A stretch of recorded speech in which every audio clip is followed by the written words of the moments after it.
Hello, welcome to God Talk Life Walk. In our last time together, we looked at one way, a significant way, though a limited way, of how God has communicated to us through what we refer to as general revelation. It's also sometimes referred to as universal revelation or natural revelation because it involves His revealing himself through creation. We saw how general revelation can tell us much about our Creator God, beginning with the fact that, He exists. It tells us that He is great, He is all-powerful, that He's all-knowing. Even to a limited degree, it tells us how He is loving.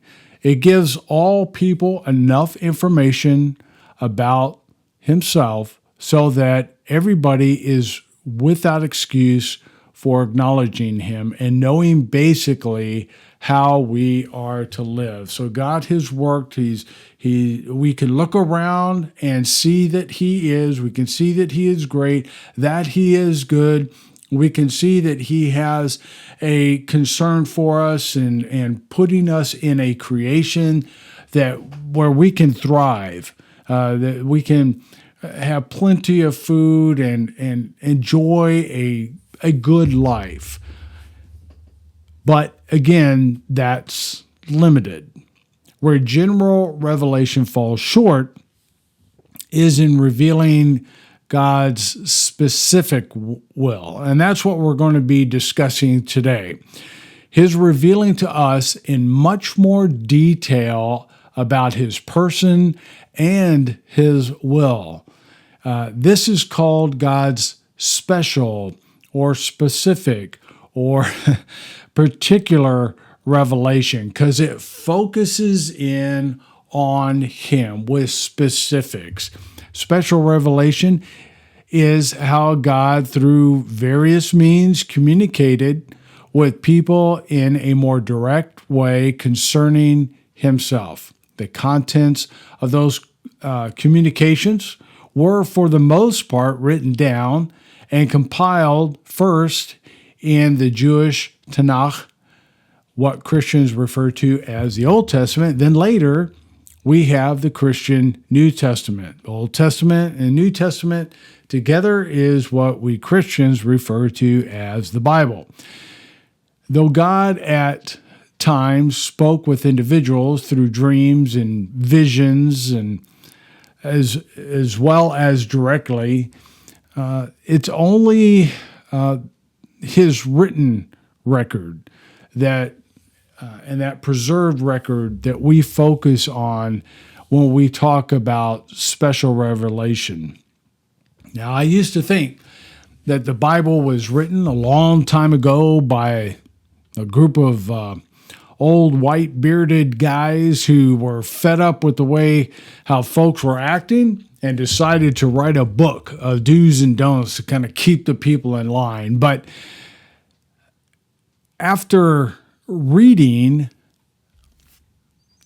the Bible, I could see that was not the case. I remember the first time I read through the New Testament, from the Gospel of Matthew all the way to Revelation. I was impressed. This is not what I expected, because that's all I expected was a book of do's and don'ts. And then with all the references in the New Testament to events and people in the Old Testament, I thought, okay, I need to take that challenge because this is what I read first. This is a Gideon's New Testament, and it is old and worn, as you can imagine. I am currently 65 years old, and I got this probably when I was about 20. So, it's old, and I remember, like I said, I read through that, and this isn't too intimidating. The words are small, so it's a little bit But, when you talk about a big Bible, it's like, I don't want to, that's a lot of reading to do there. But again, when I found out that this is not what I expected, and this also includes the Psalms and Proverbs from the Old Testament. So, and this is how I was saved. That's why I'm really big on promoting the Gideon's ministry. I'm not a Gideon. I'm an ordained minister, if you will. I'm ordained, so I can't, and I've been a pastor, so I can't be a Gideon, but I can support the ministry, and so that's what I do. Any kind of support I get through this online ministry, helps me to support them as well. All that to say is that I was so impressed with reading through the New Testament, and I read through it 3 times before I came to Christ, that I took the challenge to read the whole Old Testament. And again, it was eye-opening. I mean, it was so surprising, not what I expected, and it really answered the question. Just the first part of Genesis answered the question of why is the world in the shape that it is, and it's not God's fault. Okay, so then there's this special revelation. This is a New Testament that we have the Bible, the Old Testament, New Testament, what we call the Bible, and the Bible. Here's what's pretty amazing about the Bible, and another reason why we know that God didn't, or that a bunch of old white bearded guys didn't just get together and write this book. The Bible is actually comprised of 66 books written over a period of 1,500 years by 40 different authors. Now, again, that's a conservative viewpoint, but some people debate on exactly how many authors and that kind of thing. But the general consensus is 66 books, 1,500 years, 40 different authors, and it all meshes together so beautifully. God did not, though he could have, he did not simply hand the Bible down to us and say, read and heed, you bunch of malcontents. For his own reasons, God chose to communicate his message through people, fallen though we are. The process was not mechanical. In other words, he did not sit there and hold somebody's fingers or hand to chisel out or pen his message. The only time he did something like that was when God sent Moses up onto the mountain out there in the desert, and he wrote the 10 Commandments on stone tablets for Moses to take down and read to the people. God used people, and that's something that's amazing.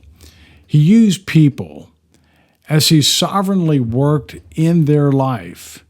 He prepared them with various inherent qualities of mind and character, vocations, and life experiences. This even long before they scribed a word. In Jeremiah chapter 1, verse 5, God tells Jeremiah, before I formed you in the womb, I knew you. And before you were born, I consecrated you. I have appointed you a prophet to the nations. Notice the circumstances even surrounding Moses' life, enabling him to make a record of Israel's law. Now, when there was a time in history when the Hebrews ended up going down to Egypt, and they thrived down there because there was famine in the land where they were at, over what's now called Israel, that area. And after a while, one Pharaoh dies, a new Pharaoh comes in. They ended up becoming slaves. And then God, through various miracles, ended up freeing the people. But before that, when this new Pharaoh came in, he didn't like the Jews, and he ended up making this, or like the Hebrews, he ended up making this command that all the newborn males were, because the Hebrew people were growing and growing and growing. They were multiplying, and so they were going to become a threat to the Egyptians, take them over, and so forth. Well, so he said, okay, kill all the males. They won't be able to reproduce, and we'll just live with the ones that we have. So Miriam, Moses' mother, was pregnant. She did not want her baby to die. She had her baby, Moses, and she ended up, I'm trying to make a long story short. So I'm gonna read Exodus chapter 2, verses 1 through 5, and then verse 10. Now a man from the house of Levi went and married a daughter of Levi. The woman conceived and bore a son, and when she saw that he was beautiful, she hid him for 3 months. But when she could no longer hide him, she got him a wicker basket and covered it over with tar and pitch. Then she put the child into it and set it among the reeds by the bank of the Nile. His sister stood at the distance to find out what would happen to him. The daughter of Pharaoh came down to bathe at the Nile with her maidens walking alongside the Nile, and she saw the basket among the reeds and sent her maid, and she brought it to her. Then in verse 10, so what happened was, when she brought it to her, she just fell in love with this baby, and she knew that it was a Hebrew baby, and that wouldn't go over well with Pharaoh. So anyway, she had the and she couldn't nurse him. The sister of Moses ended up coming onto the scene, and she took Moses back to his mom.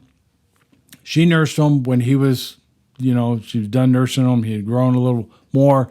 She brought him back to Pharaoh's daughter. So, verse 10, the child grew, and she, Moses' mom, brought him to Pharaoh's daughter, and he became her son. And she named him Moses and said, because Moses means water, drawn out of water, because I drew him out of the water. And so Moses was raised in the Egyptian king's, Pharaoh's household. And so he had all that special training and of language and so forth. And so God used that time to prepare him to eventually pen what's known as the Torah. Okay, so it's the first 5 books of the Bible. And then there's some other writings, perhaps, like that we find in the Psalms and so forth. King David was a shepherd before coming to his throne, and he wrote many of the Psalms, including that very popular Psalm 23. The Lord is my shepherd, I shall not want. Doesn't that bring a lot of comfort? Paul wrote to the Galatians, but when God set me apart, even from my mother's womb, and called me through his grace. So, see, God was preparing David and Moses and Jeremiah and Paul to communicate his special revelation. Now, when God communicates to us, he does so in ways that we can understand. Such communication is not simply given to those who supposedly have special powers of perception. God has revealed his will to kings and shepherds, carpenters and physicians at times and places that God is pleased to. Also, God expresses himself through language we can understand. Depending on the people he is primarily revealing himself to. He does so through specific reliable, truth-filled statements that we call propositions. No revelation, no special revelation bypasses the intellect. Therefore, there is no personal revelation to be taken seriously that is not propositional. Personal feelings, mental emanations, or interpretations of events are not special revelation from God. When God reveals his thoughts and will to man, he does so propositionally and verifiably. The point is, even though God transcends us, he still relates to us. Though he is infinitely other than us, he has communicated to us so that we can know him in a real and even in an intimate way, father-child. We can know his will and the way he wants us to live. We can know that in more specifics with special revelation. And we can know in greater detail aspects of his attributes of greatness and goodness through his special revelation. We know that he is almighty in creating, and then in special revelation we can see how he created. The body of that revelation being revealed, being recorded for us, again, is what we call the Bible. So my friends, be glad, knowing that you can not only know of God through general revelation, but that you can know God and know him intimately through his word. Okay, so the next time we'll begin breaking down special revelation. We'll look at more detailed aspects of God's special revelation, such as inspiration, inerrancy, and so forth, to help you to know how you can trust that the Bible is true. So until the next time, you have a great week, and Lord bless you.